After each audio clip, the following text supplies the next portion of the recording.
When I was about 11 years old, my uncle took me and my little cousin on a hunting trip in the Shawnee Forest, which is where I grew up, considering my dad thought it necessary to build 20 miles away from any sign on civilization. It was deer season, and up until then I never shot an animal before, so it was exciting as well as a bit scary. I got my boots on and my uncle made sure we put on extra deer piss because he thought it was funny. We set out at about 3:30 in the morning, still dark out and the trees making the forest pitch black didn't help my active imagination at the time. We set up 2 deer stands, one for me, I bitched about having my cousin on my lap, and one for my uncle with my cousin sitting on his lap, barely holding the gun. My uncle had no faith in me and said it might be better if we set the deer stands a bit farther apart than usual. He thought I'd scare away the deer by talking, so I was in this stand, by myself in the dark as hell woods. When 4:30 rolled around, I finally had enough of waiting. I was impatient, and climbed down off of the stand and started walking deeper into the forest. Now it was starting to light up. I didn't worry too much about what I could find, considering I had a gun with me. I walked a good half-mile until I came up on a clearing. All I saw was some tall grass and a pile of leaves in the center of the flat. I walked around the edge of the clearing, trying to see if there was any running streams I could follow so I might find something to kill, when I noticed that it was a bit odd for a pile of leaves to be out here in the middle of nowhere. I took a closer look at the pile from afar, noticing that it seemed lopsided. I took a few steps toward the pile and I heard a sound that I could only describe as someone gurgling snot. Then this massive freaking creature rose out of the pile, like fucking 8 or 9 feet tall, and looked like some damn Neanderthal with hair covering about every place on his body except the face. Of course, when I saw this freaking colossal beast, I poop-maxed my pants and starting freaking out, breathing increased, heart rate 2000 beats a second, eyes bigger than an animal. I freaking booked it and ran as fast as my legs could carry me all the way to my deer stand. I looked behind me and this bastard was following me. Even more the reason to run faster than Usain Bolt running after fried chicken. I got to my stand and climbed all the way to the top in about 3 seconds. I didn't sit down, screw that. I stood on the stand and looked down to find the figget foot, but was nowhere to be seen, either gave up following me or was hiding. Either way I wasn't going down to the forest floor without a AR on standby.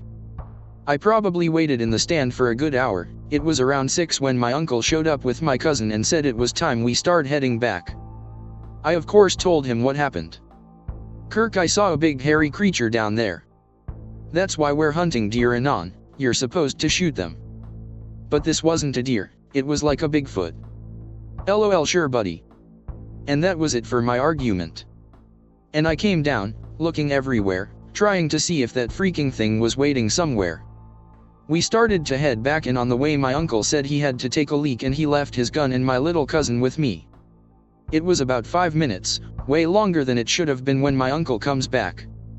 White as fucking snow. "What's wrong, Kirk?" "Ella, let's get out of here." I never gave it any more thought. Growing up I figured I just imagined the whole thing, but I recently asked my uncle about the old times, and when I brung up the hunting trip, he got that same look on his face the morning of the hunt, when he came back from taking a piss. The rest of this was my uncle's account. "So when I left Connor with you, I walked over the roadbed and down the hill to take a quick piss. When I found a place out of your guys' sight, I saw a deer down the hill. I was going to run up and get my gun from you so we don't show up empty-handed, but just as I was about to leave I see this big-ass hairy man, like the one you described, run up to this thing and fucking tackle it. I was looking from behind a tree about 30 yards away and this thing grabbed the poor deer by its antlers and thrashed its head till even I could hear the neck shatter. The thing started to drag it by its hind legs deeper into the forest, the same direction I found the thing. After that I asked my uncle something else. He was clearly not enjoying telling me this story. So we had a few beers and I started to drive home. I now live in Carbondale, which is a college town about 2 hours from my uncle's house. I lived in the forest originally about 15 minutes away from his house, so naturally I stopped at the old house on my way home and decided to go and poke around in the outer part of the woods, just remembering the good times I had climbing them when I was a kid. Then, I shit you not, I heard the most spine-chilling scream I have ever heard in my life. Sounded like a man, but it didn't sound afraid.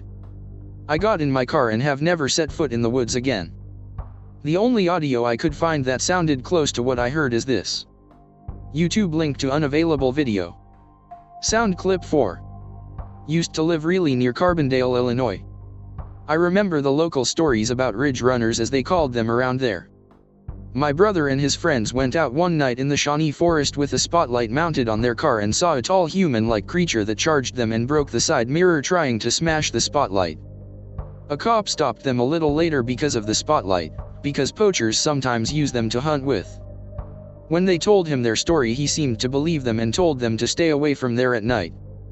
Southern Illinois resident here. Do you know more on this topic? Used to be in Carbondale all the time. Never heard of them. Have been to Makanda checking out some Bigfoot sightings in Giant City Park. Never found anything, but I love the exploring. No, sorry. I was just a middle schooler then, so no idea where they were exactly. We lived in Anna, so probably not too far from there. As for the Ridge Runner stories, I only heard one other that happened while we lived there. A kid from the special ed class was apparently out in the forest doing who knows what, and he was supposedly attacked by one of these creatures. He was scratched quite badly on the chest, shredding his shirt.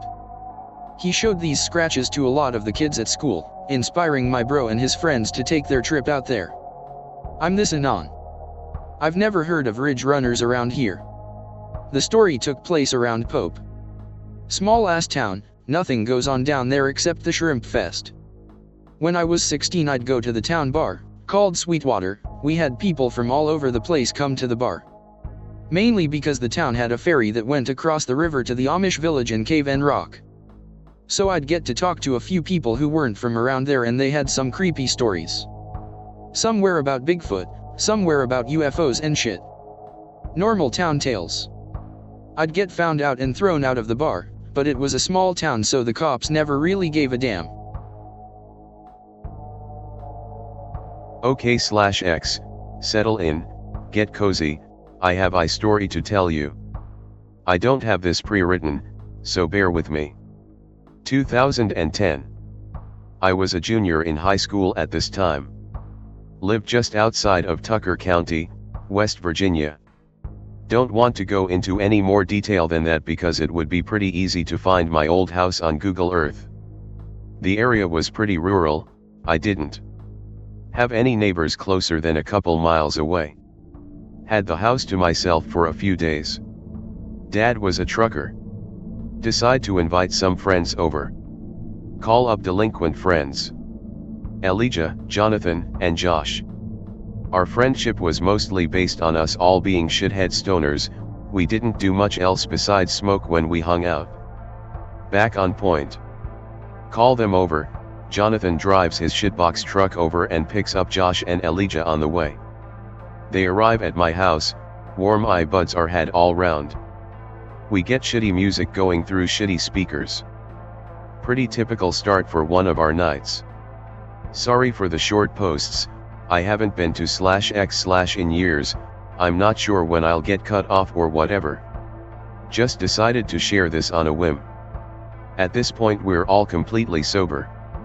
We're looking to change that. We go down on my back porch, Elijah is rolling. The wind kicks up out of nowhere at this point, Elijah loses what he had in his paper to the wind. It blows away, no way to get it back. I step off the porch to survey the sky. It's starting to get darker, clouds are rolling in. We decide to head into the house and continue inside. Can't. Also feel free to share any stories you guys have. We sit down in my kitchen. I open up the windows to ventilate smoke. The wind isn't too bad at that point, but we aren't taking any more chances outside. Elijah finishes rolling and sparks a joint. We're passing it in a rotation around the table. Elijah starts rolling in between hits. Sparks another. This goes on for a good 20 or 30 minutes. We're all pretty good and high. Wind begins to pick up again. It's blowing against the curtains and they're nearly horizontal. The wind is consistently a loud bitch at this point, so I decide to close the window.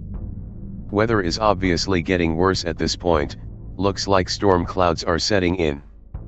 I tell Jonathan to pull his truck into our tool shed. It's built tall enough to support a car.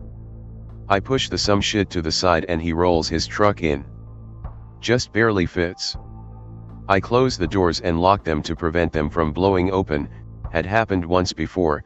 The doors were replacements, the originals were destroyed when my dad left parking brake off and his truck rolled out, snapped the boards in half.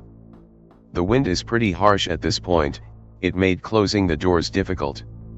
I'm tripping about tornadoes, hadn't seen one before but the wind was making me paranoid. Me and Jonathan go back inside. We go back to chilling with Josh and Elijah at the table. It starts raining hard. And I mean, really fucking raining. It was pouring outside like I'd never seen it before. It actually helped calm me down, because in my mind tornadoes and rain don't come at the same time. At this point we're all just sitting at the table, chilling and watching the rain. Elijah gets up to go to the bathroom. I'm deep into a conversation with Josh about whether tornadoes and rain can happen at the same time or not. We see the sky light up outside. Less than a second later, there's a clap of thunder. Haven't seen a storm develop like this in years. The thunder is behind us, the kitchen windows faced out back, the thunder was coming from the front of the house. Elijah is still in the bathroom. The windows next to us suddenly light up like there's floodlights on the other side. There's a huge clap of thunder, it felt like it came from right above the house. The house goes dark. Next update will be better written, left a lot of details out trying to catch up. If anything is unclear feel free to ask about it. We all stand up. Every area in the house that isn't in the immediate vicinity of a window is pitch black. Elijah runs back into the room. Whisper yelling, not sure how to describe it, but you know what I mean, at us to come with him. We oblige, and follow him. He leads us to my bathroom. We pack ourselves in, it was cramped as fuck with all of us in there. Smelled like shit. He tells me to come look out the window. I push past everyone and look outside. The window in the bathroom faces the front of the house. He's pointing up at the clouds. Pointing at literally nothing.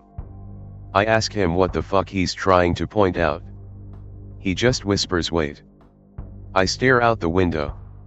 We're all silent. After 30 seconds, there's some lightning in the distance.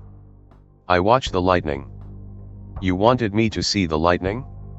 No, you fucking retard, look at where I'm pointing and wait. I look back at the patch of the sky he's pointing at. Jonathan and Josh get tired of waiting and go out into the living room. Not a second later there's another flash of lightning. I stay focused on where Elijah's pointing. I finally see what he's pointing out. When the lightning flashed, all but a certain part of the sky lit up. A part of the sky stays pitch black as every cloud around it lights up. A small, nearly circular part of the sky doesn't react to the flashes of light. It isn't a part of the sky that's not covered in clouds. It's visibly just under the rest of the clouds. Elijah and I are both fucking confused. I call for Josh and Jonathan to come back. A minute later the two stoner shitheads manage to get themselves off the couch and get into the bathroom. We're all crowded around the window. Another 30 seconds later there's another flash of lightning. They both witness the same thing me and Elijah did. We know we're not just seeing shit at this point. I decide I want to go see it from outside. I run out onto the front porch and stare up at the sky, waiting for the next flash of lightning. Everyone else follows, we're all just staring up into the sky silently at this point. Another flash of lightning, immediately followed by a nearly deafening clap of thunder. The entire sky lights up. There's nothing there. We're fucking confused, Elijah is tripping out, he goes inside and sits on the couch. I go back into the bathroom to see if it was a trick of the light. Another flash of lightning. There's still nothing there. You were just paranoid, hi nigga. I promise this is true, I'm not sure how I can prove that outside of testimony from my friends though. That doesn't go very far evidence-wise though. This picture made me laugh. Continuing. This part isn't all too interesting, but it's too important to skip over. Jonathan and Josh come back inside. Elijah gets up and walks over to them. He locks the door behind them. He continues on to lock the back doors. Important note, the doors were glass with a wooden frame. He just stands by the back doors after locking them, holding the handles and looking outside. I'm 99% sure he was expecting to see little gray men in the bushes. There's another flash of lightning and clap of thunder, just as loud as before, even from inside the house.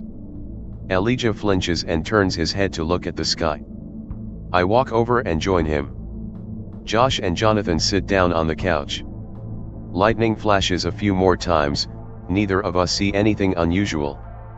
I go to sit down with Josh and Jonathan. Elijah sits down in a chair at the kitchen table next to the back doors and puts his head down. He looks like he's about to vomit. Nothing much happens for a couple minutes. The rain continues to pour, the thunder booms, and the lightning flashes. We're all discussing just rolling another joint at this point. I move over to the table with Elijah and pull up a chair next to him. He turns to look at me, white as a fucking sheet. He tells me that it's back. I ask him where it is. He just tells me to look outside. I go walk over to the back door. The moon is hanging low enough to be able to see it without stepping outside. For a couple seconds, I don't see anything. Then I noticed a slight discoloration in the clouds. I could just barely make it out, but it was the same shape that we'd seen before. Didn't realize how long it was taking me to do these, shit. Continuing. It was easier to see than before. It was hanging just below the moon and the area around it was better illuminated. It just hung there, not blowing in the wind with the rest of the clouds. There's another flash of lightning, this time off in the distance behind my house, in the direction I'm facing. It's fucking gone. I run over to Josh and Jonathan and tell them what just happened. We're all starting to get pretty fucking scared. Elijah suggests covering the windows. I agree. We go from window to window, drawing the curtains / closing the shades, etc.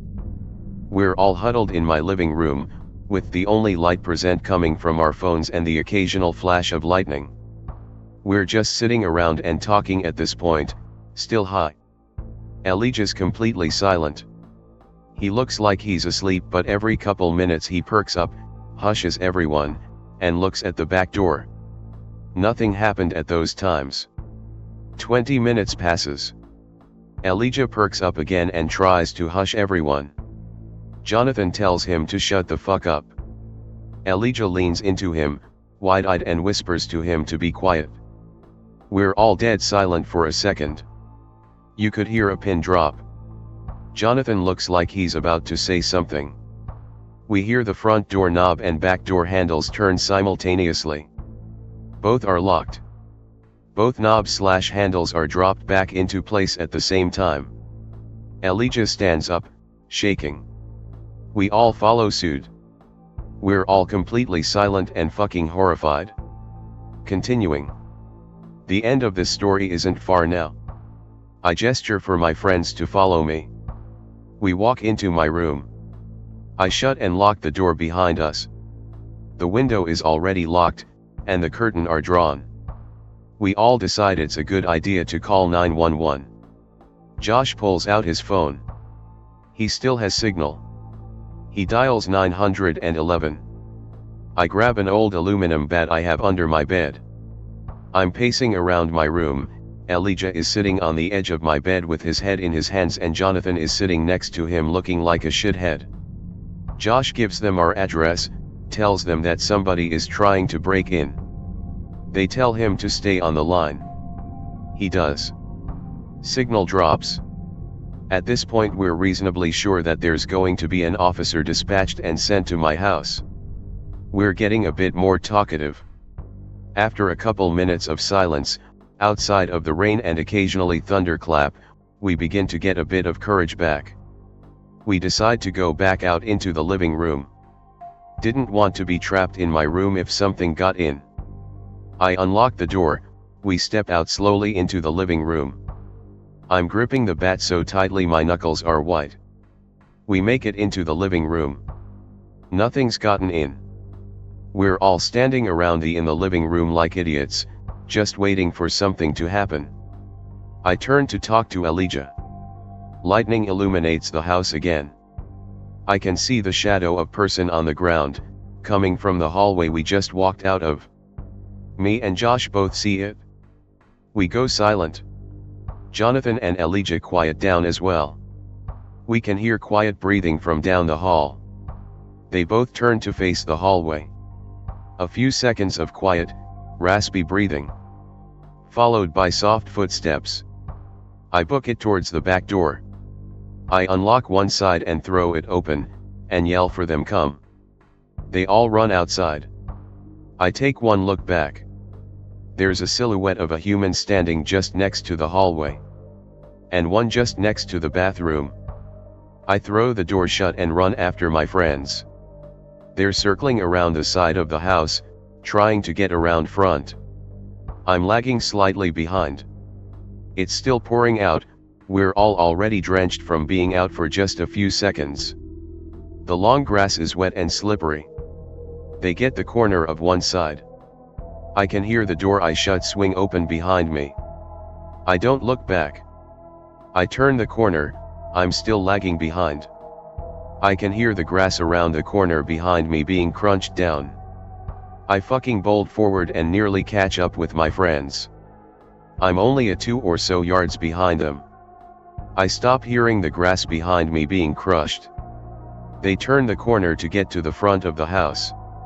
I follow close behind. Jonathan runs over to the tool shed. Even in the dark of night, I could see his face lose color when he realized it was locked. He turns to me, going, "Where's the fucking key? Where's the fucking key? I don't have it." Josh points at the roof. There's a clear silhouette of a person, standing on top of the roof and staring down at us, illuminated by the moon. We bolt, again. I'm in front this time. We're running down the road outside my house. I can see a car in the distance. A blinding light is shined in our direction, coming from behind my house. It only lasts a second and it's gone.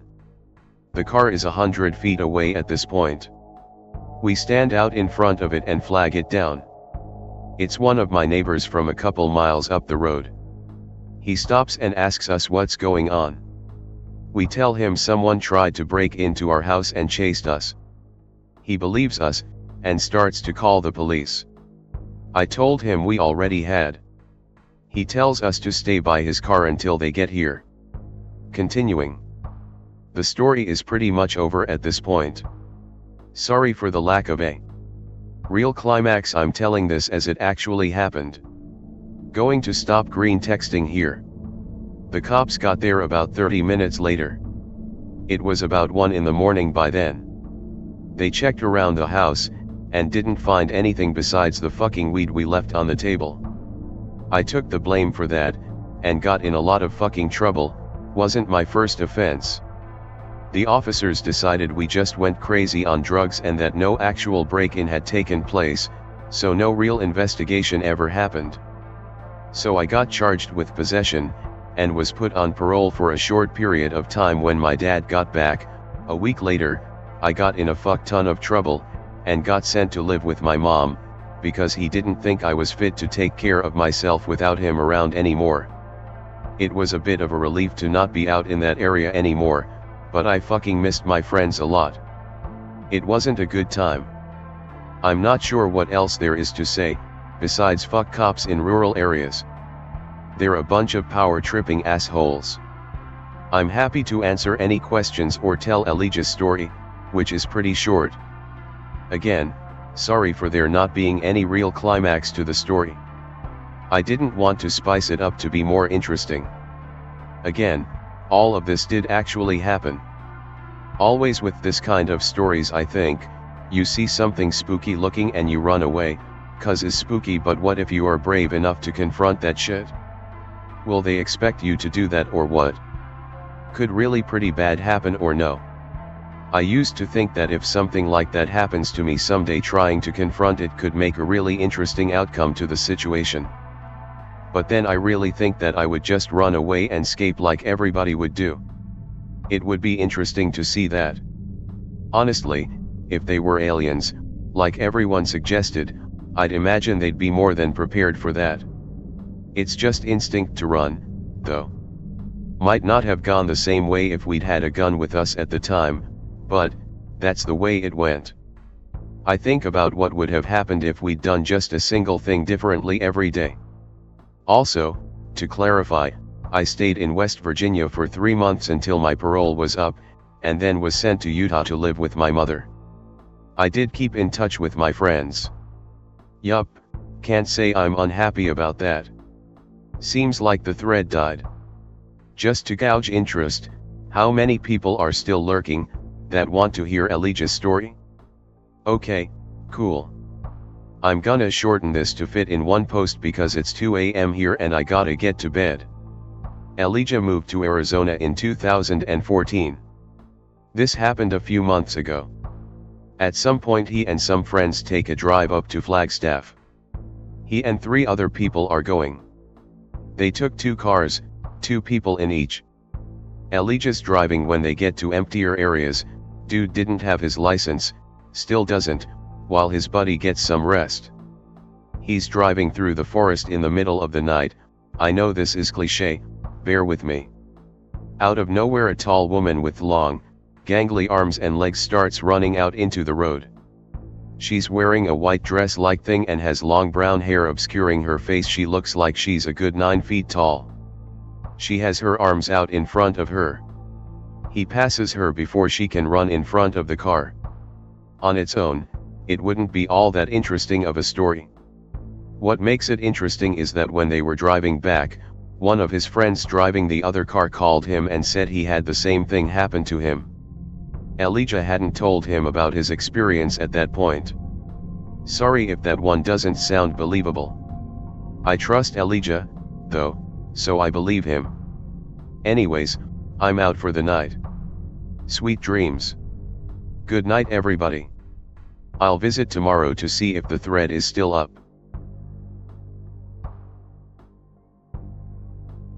Be me, Hapa. Visit the Japanese side of my family every few years. It's really expensive though, so it's usually weddings and the very demanding Shinto Buddhist funeral obligations. Old mountain family with a private graveyard. The elders are really old, so I try to upkeep the graveyard. Lost a lot of family fighting for the shogunate in the Shinsengamai during the Civil War. They are buried in a separate grave to memorialize their sacrifice. Be cleaning the graves one day and watching hands because Japan has spiders that'll give you Viagra cock if they bite you, and large as fuck hornets and fire ants. Friendly tanuki that lives nearby comes for his cucumber I've been feeding him. Family thinks they are pests, but fuck, they are adorable. All of a sudden he gets really angry and hisses. I see a weird fox with mange that he's staring at. Tanuki is having none of it and takes his cucumber and runs, which is weird because he normally doesn't even give a fuck about people and bikes. I feel bad for the fox and debate on finding a cucumber for it. Immediately notice fox is being weird. It's running around the edge of the graveyard and not touching it, like there's a fence. Graveyard ends at the forest where I decided it's too miserable to keep weed whacking onwards. Just really strange, seeing this fox running around the corners and treating the plots as hot lava. Eventually fox gives up and keeps running back to the forest, but turning around and looking at me. I'm 99% sure this is a horror story in progress, but I have an hour of daylight left, so I say fuck it and follow the fox. Fox leads me on a merry chase through the forest. It's actually quite beautiful. Get to a clearing and hear a pig squeal. Tell the fox I'm not fighting a goddamn boar with a rake and turn around. Go back down the path, and the fox is getting more and more frantic. Don't care, giant pissed off pig, fight your own spooky battles you bitch. Cool story bro. Now you'll never go back in time and get to be your own great-great-great-grandfather. 3 years ago. Be in woods collecting wood for uncle's fireplace. Walk over to a thin piece sticking out of ground. Grabs onto it and yanks. Doesn't come out. Drops other wood and pulls with both hands, using my body weight. Wood finally pops out of ground and I fall onto my back. Examine wood. Not wood. Bone. It's a fucking femur. Screams and drops it. Bolts back to uncle's house and yells at him to come look at this bone I found. He finds it, we dig. Whole skeleton.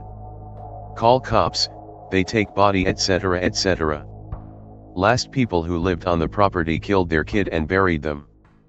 100 plus nopes had that day. Yeah, that was a rough day. B10. With some neighborhood kids by the pond. There's an overflow sewer thing, leads down to underground tunnels and shit. Stupid kids do stupid stuff. We built a makeshift bridge out of sticks and reeds. Crawled into it. About 3 other kids and I go down the ladder. Fucking spider webs everywhere and other gross stuff. The fuck we doing down here? Oldest kid tries to act cool, starts to go down the tunnel. We all follow him, but stop a little ways in because we're pussies. Also the smell is terrible. He goes forward but stops suddenly. Screams bloody murder, turns around. Run, get the fuck out, go now, go. We all freak out and run up the ladder. Says he thought he saw a body. We laugh, yeah right. A few days later, cops all around the pond. They found the corpse of this missing girl in the tunnel. Since then they've barred off all drainage pipes and overflow tunnels around the county. Be me when I'm 10, 18 years ago. Out running around the neighborhood. There's a playground in the wooded area by the houses that all the kids played at. Playing one day on the playground when my friends show up. Hide and seek suckers. Loser kid is the first to find and we all hide as usual. Ain't never gonna catch me hidden up in a tree. Run a good bit into the woods and find a good tree to climb up. Up in tree feeling like AG cause I'm so high up, I just feel invisible to the kids below. Spend some time up there seeing the other kids scurrying about, kinda in awe at how much I can see and them all totally unaware of where I am. Looking around as I'm getting a little bored up here and double take as my eyes pan to my left, deeper into the woods. Some black kid in a tree about 50 feet away just doing the same thing as me, just hiding up there. Kid looks our age but I don't know him. There are like 20 of us playing at this point and it's a playground that like 10 courts of our townhomes use, so I can't know everyone, right?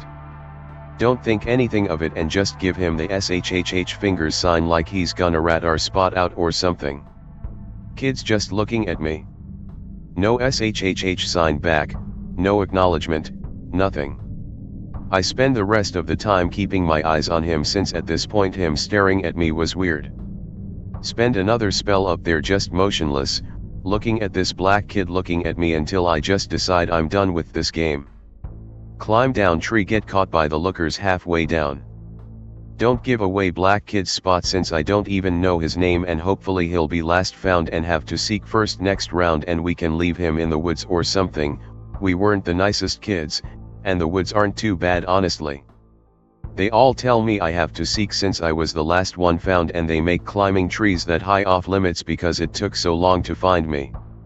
It's not fair to me seeing as I'm not the last one found. Tell friends about how I shouldn't be it and that kid should be.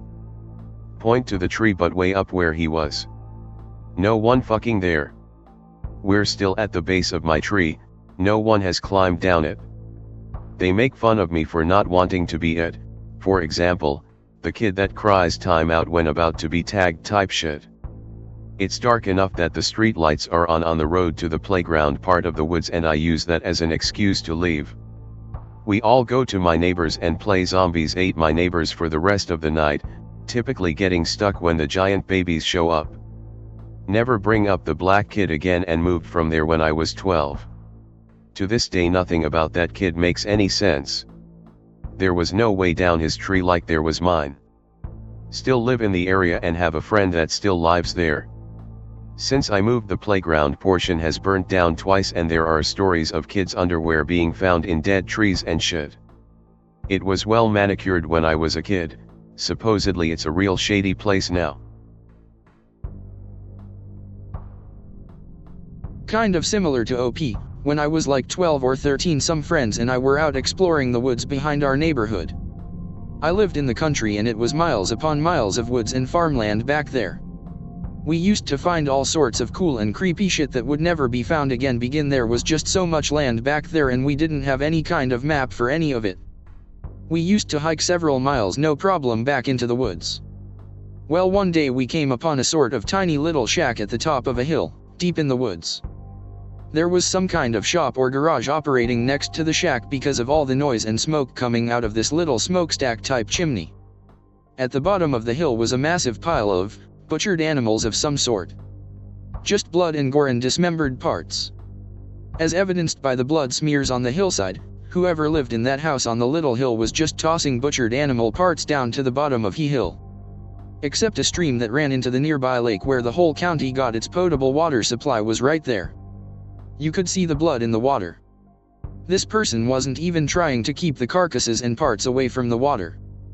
As we stood in the trees, hidden, disgusted by this, we see a dude come out of the shop on the hill and he's wearing a fucking massive pig's head completely over his own head.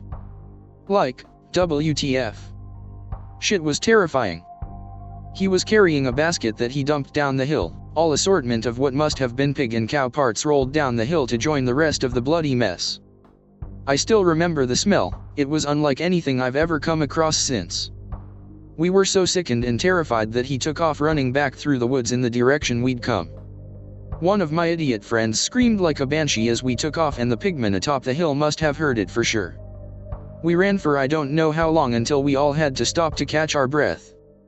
We all stood in the woods trying to figure out WTF we had just seen, and we heard of sort of grunting and turn, and pigman is right there, literally not 100 feet away. Still wearing the pig's head and holding a shotgun in one hand. In the other he's holding on a leash a fucking pig, like the biggest pig I've ever seen. I'm sure it must be my child's mind reimagining it, but that pig must have been the size of a full-grown cow. And it had fucking sharp teeth like a dog's. It was sniffing around like a dog, as if the pigman was using it to track us. We fucking found a second wind and bolted and didn't stop till we reached one of our friends' houses. We told his parents, who straight up laughed in our faces, but we insisted so strongly that they call the police that they did. I went home from there and told my own parents everything. They didn't laugh at me and seemed genuinely concerned. Later that evening a single cop showed up to my parents' house and I explained everything. I remember the cop showing no sign that he was disgusted or intrigued at all, and I found that odd. He didn't give any sort of feedback and ended up leaving, saying he'd let us know what they find, or whatever bullshit. I knew then this wasn't right. I had just told him about a dude wearing a pig's head with a shotgun and some sort of monster on a leash and how they had chased kids through the woods, and the cop acts like it's no big deal. A few days later the same cop shows back up to my parents' house threatening to arrest me for trespassing and making up lies about being chased through the woods. He tells me don't ever go back into the woods again and that he should arrest me for trespassing onto farmer property. When my parents asked what they had found out, the cop immediately says, "No place like that exists," and accused me and my friends of making it all up. It ended at that, and we never found that place again despite trying to take pics. I remember the whole ordeal vividly. I'm 35 now, and my guess is it was someone important in the local community. Possibly a judge, cop, town board member, etc. I've got a story. This happened to me about 3 weeks ago. Be a dude in small town Mississippi. Most friends in the area have moved to different places, mostly chill with online friends I've known for a decade. Been friends with one dude in Missouri for 10 years, decide to meet up. Friend keeps being wishy-washy, eventually says his truck broke down. His family was supposed to drive him halfway. His family is super poor and only has one vehicle. Think he's trying to back out, so I say I'll drive the whole way to pick him up. I live in middle Mississippi, he lives about 100 miles into Missouri. It's about a 5.5 hour drive. Luckily, I have phone GPS to keep me on the right track. Get there. Meet friend. He's not a creep or anything. A little weird, but I am too, so it's not like that's saying much. Go eat at a restaurant with him so we can chill out and let me rest for just a bit before heading back. By the time we get back on the road, sundown is only about an hour away. I'm confident in my ability to get us back to my town. Naturally, we get lost after dark. At first, we're just going in the wrong direction. Don't really understand how, was following the GPS's directions. Suddenly just end up on some backwoods country road near the Tennessee-Mississippi border.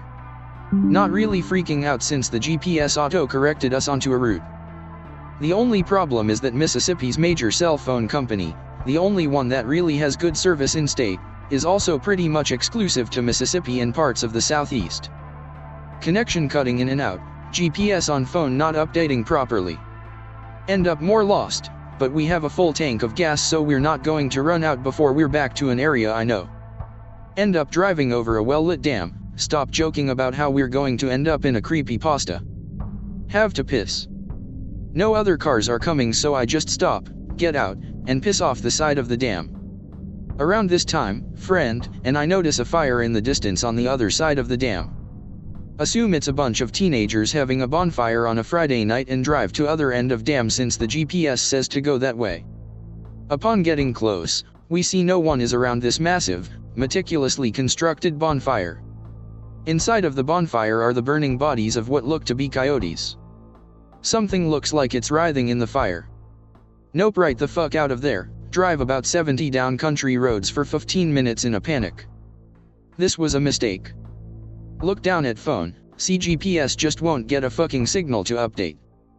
Last directions it gave tell us to go back the way we came for about a mile and turn left, and we'd hit a highway in a few minutes. Have to turn around on a really tight country road. By this point, we actually see a truck coming. As they go by, we see with our headlights that the truck is filled to the brim with people. We're talking comedic clown car levels of full. They don't stop us or accost us in any way so we mind our own business and keep going. Head back up the road, get to the crossroads where we have to turn. There's a tall ass dude in the middle of the road. He's dressed like some sort of fucking druid from a D&D game, raggedy robes and a deer skull tied to his head.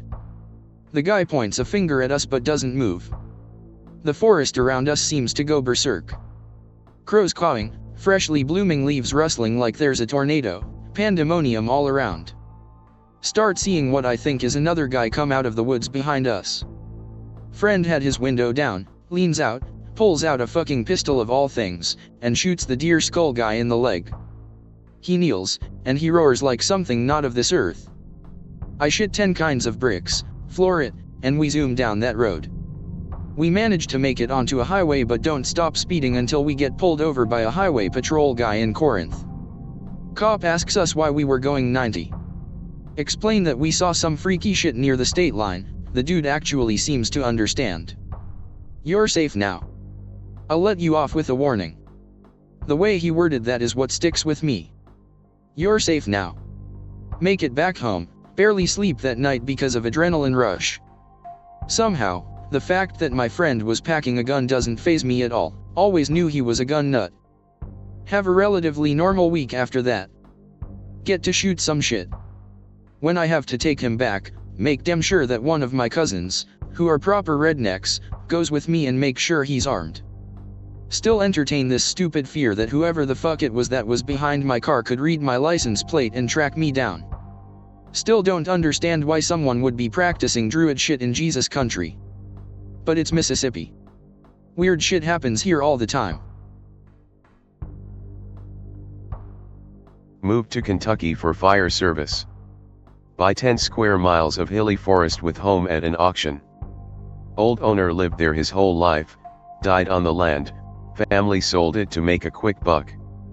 Start planting more trees, forest is dense but could use more around the house. Put up trail cams because of homeless wanderers coming onto property. Something is getting angry and ripping down trail cams from behind, including ones high up in trees. Find piles of them in tree hollows. Grab shotgun and camp supplies, head out to find homeless man and persuade him to leave property. Can't find anyone, only tiny 4-toed prints in the mud by the streams, think it's a raccoon but spacing makes me think it was standing up. Make camp and hunker down. Cook up some tasty rabbit stew, get into tent and go to sleep before cleaning pot because of how tired I am. Wake up around 3 in the morning, moon shining through trees. Hear weird grunting noises from outside of tent, sounds small. Open up window flap, stew pot is swinging but I can't see anything near it except for a mossy rock about the size of a gallon jug that I didn't notice before. Think nothing of it, go back to sleep. Wake up, go over to stew pot to cook some breakfast. Stove pot has been licked clean, mossy rock is gone. Think that raccoons must have cleaned it in the middle of the night and the rock was the fat lump that did it. Pack up, search some more, can't find anyone but swear the moss around me is alive. Notice that rocks seem to be moving whenever I look away from them. No sense of dread, just bewilderment. In the search somewhere, I lost my knife that I've had for a while. It's cheap but has a lot of sentimental value to me. Get home, tired and bummed out from not finding anyone and losing my knife. Go to sleep immediately. Wake up to light knocking at my door. Get up kinda groggy and open the door, eyeing where I keep my gun just in case. Poke through window, no one there. Grab shotgun, open door, and poke my head through in case it was someone visiting their new neighbor. No one, only forest noises and the occasional butterfly. Step through door and feel my foot kick something. Look down. My knife is laying there on a small bed of flowers and grass. Look around, really confused but happy that someone found my knife, and then angry that someone was on my property and watching me. Shout out as loud as I can a quick thanks, and if they're out there to come see me so I can talk to them. Notice about 3 rocks, all around the size and shape of a jug of milk, in a row just on the border of the forest. Pick up knife and walk back inside. Glance outside, rocks are gone. Buy a border collie when I go into town that day. I have more stories about these things if anyone wants to hear about them. Okay. About a month later since finding my knife on my porch. Planting more trees, working some land to make a small garden. Pupper, named Hugo, is walking around sniffing things, doing puppy stuff. While tilling, I notice 2 rocks on the edge of the forest. Think nothing of it, they don't bother me and I don't bother them. Kind of getting used to it and expecting them by now, to be honest. I don't feel afraid, Hugo doesn't seem to mind them.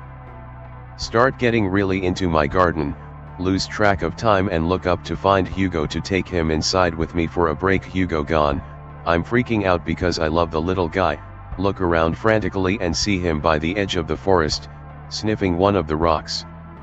The rock he's sniffing shifts a little when his nose gets close to it.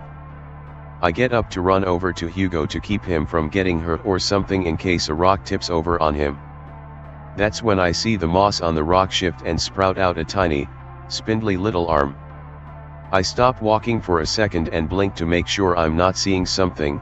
It's hot and humid and I haven't been drinking as much water as I should. Arm continues to extend slowly and tentatively towards Hugo, recoiling a little whenever Hugo's nose touches it. I start back up, a little cautiously to not spook the rock thing. I'm getting nearer to Hugo, about 50 yards away, and see that it's petting Hugo's head.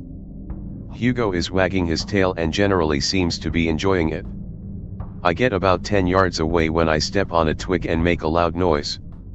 The creature's arm shoots back into its body and the rocks start tumbling frantically away. Hugo runs after them, I run after Hugo. Lose sight of Hugo, and search for him until nightfall. I go back to my house to grab a flashlight and my camping gear to find my pupper. As I'm getting closer I see a white and black lump on the porch. I start running towards my house, and as I get closer I see that it's Hugo. He's laying on the porch, not moving. I'm getting more upset. As I get closer, I see red and pink around his head and neck. I start sprinting, thinking my dog is hurt or dead. I get 10 feet away, about to bound up onto the porch when Hugo's head jerks up and looks at me. He stands up and comes to greet me with his slobbering mouth, clearly happy to see me. He has a little crown of red and pink flowers around his head and neck, and has a rope tied to his collar and my door. Hug him, tears kinda welling up because I've come to love this pupper so much. Stand up, shout a thank you to whoever brought him home. Go in and go to sleep. I've been on this property now for about 4 years, and have a lot more stories about them if people are still interested. I've gotten very close to them. I'm trying to build up my trust with the little things. About a year later, I keep seeing the rocks around my house, and they are getting closer and closer. Notice one is living in my garden now. Little different from the others, greenish gray and very sound, almost spherical. Every now and then, I take a peek out the window and catch a glimpse of it moving around. Very slow and methodical. Garden has never looked more beautiful since it moved in. Go out to my garden often and see it on the opposite side from me all the time. Decide one day to go up to it and try to show it I mean it no harm. Am unsuccessful at this. It just tucks its arms and legs in whenever it sees me.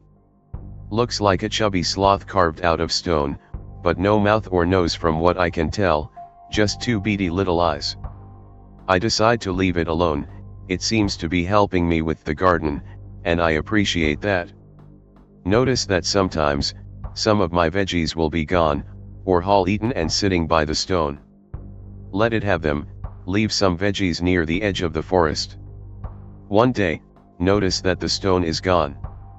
Veggies are no longer being eaten, garden is looking a little worse for wear. Stones are gone from the tree line. I genuinely sad that they are gone. About 2 weeks later, go into forest looking for them. Come to the middle of my property where a massive tree has fallen, was some kind of oak. Possibly around 100 feet tall. When I get closes, I notice that these are dozens of the stones on it and around it, all leaning on it like they're kissing it or resting their heads on it.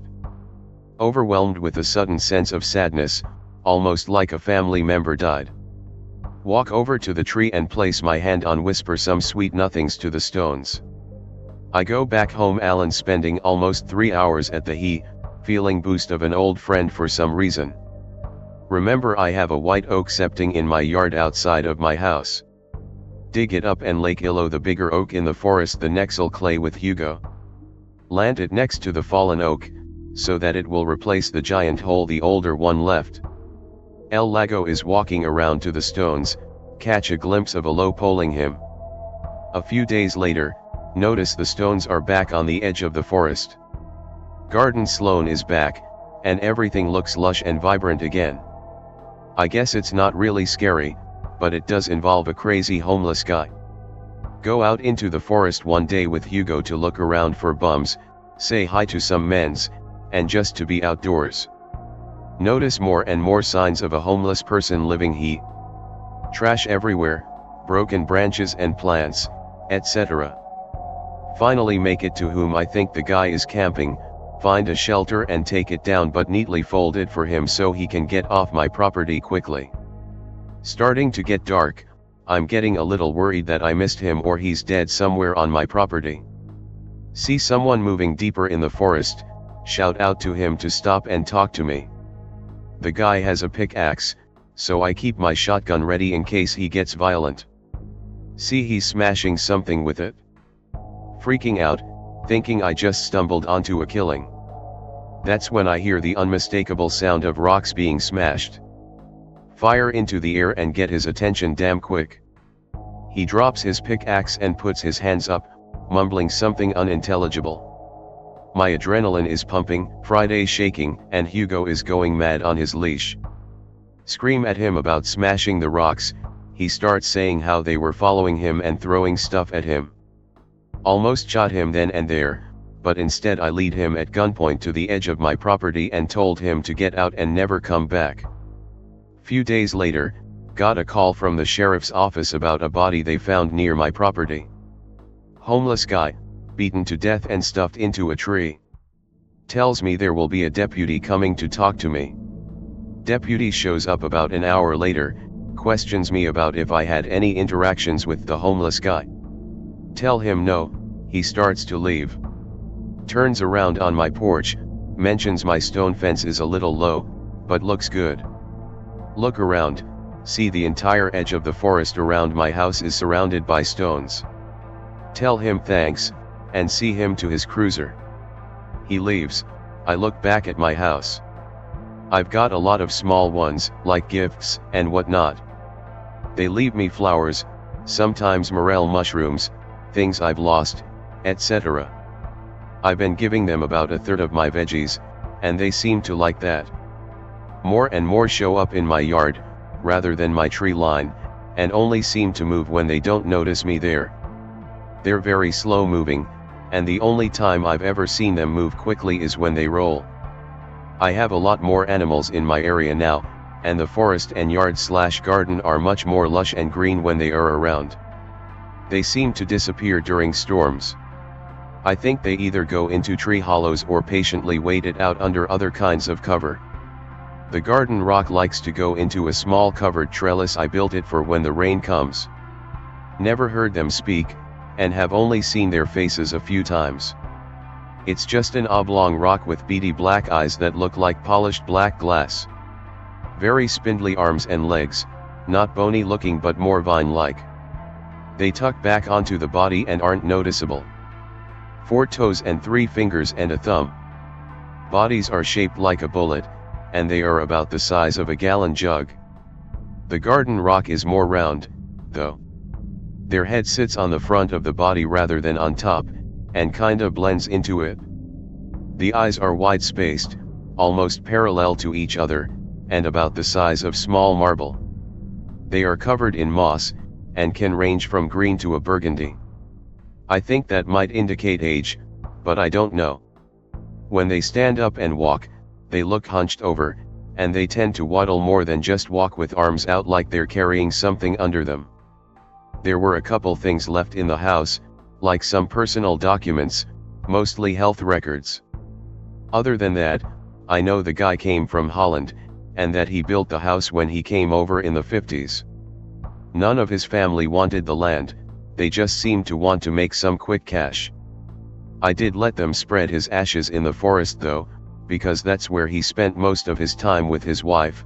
Her ashes were also spread out here, according to their daughter. Seemed like a sweet old man. He liked wood crafting, and I find some of his stuff here and there in the basement and the shop. I left a figure out that he made on the porch, and the next day it was gone. Not sure if they took it, or if it was some other animal/vagrant passing through. Okay, so someone wanted me to green text some creepy shit that happened to me last night at my house, but the thread 404D before I could post it, so here it is. Be me. 19 years old. Live with my parents in winter because they have a wood stove but are unable to chop wood or make fires. Have had weird experiences in the house around the forest and property. Footprints in snow suddenly disappearing. Children's laughter at night while I'm taking my dog out, forms in the dark. Shit like that. Anyways, it's around midnight. Playing Bunny Black 2, don't you fucking dare judge me. Go into creepy basement to maintain fire. Stereotype creepy basement. Only half of the lights work, creepy dark rooms. Loud pipes to pump water out of house. Anyways, fire kind of died down since it had been a few hours since I last loaded it up. Need to chop some logs. It's midnight but my family are assholes, so I chop a few logs. At this point I start to feel like I'm being watched. I'm holding a 15-pound chopping maul. Not scared because I could take the head off of anything that came near me in a single stroke. We have a cat and 3 dogs in the house. Cat comes to check on all the noise I'm making. Instantly yells, hairs standing up, and he fucking bolts for upstairs. I've seen that cat pick a fight with a pack of coyotes and walk away with barely any marks. I'm getting kind of scared. Then I start to hear noises. Mostly just rustling, but inaudible laughter is heard faintly. Now my hairs are standing up. I load up the wood stove as fast as I can. Lots of smoke because it was mostly medium strength coals in there. Don't care. Fill that fucker to the brim and turn the cooling fan to medium. Run upstairs as fast as I can. My dog and the cat are waiting for me at top of 2nd floor stairs. They hate each other's guts. They are literally on top of one another. As I'm turning off the lights to the basement, I see a smallish form crawl from underneath the stairs. My first reaction is to stare. My second reaction is to throw the splitting maul at it. I decide not to and fucking bolt to my room. If ever I missed from throwing the maul at it, I wanted a weapon, so that's why I decided not to. I lock my door. I can hear the fucking thing coming up the basement stairs and exit through the front door. I check my window and I see it running across our lawn towards the highway and the swamp on the other side of the street. I didn't sleep well yesterday. Still managed to fall asleep around 3 a.m. Lights on, of course. Here's the creepiest shit. Woke up this morning. My bedside lamp was off. Many things wrong with that. 1. Light was off. Door was locked, could not have turned it off and sleep. 2. The switch was jammed with the button facing away from me between the wall and my dresser. I had to move the dresser to get it unstuck. 3. It was wrapped in a blanket that I kept on my floor for my dog. Anyone know what the fuck happened last night at what the fuck that thing was?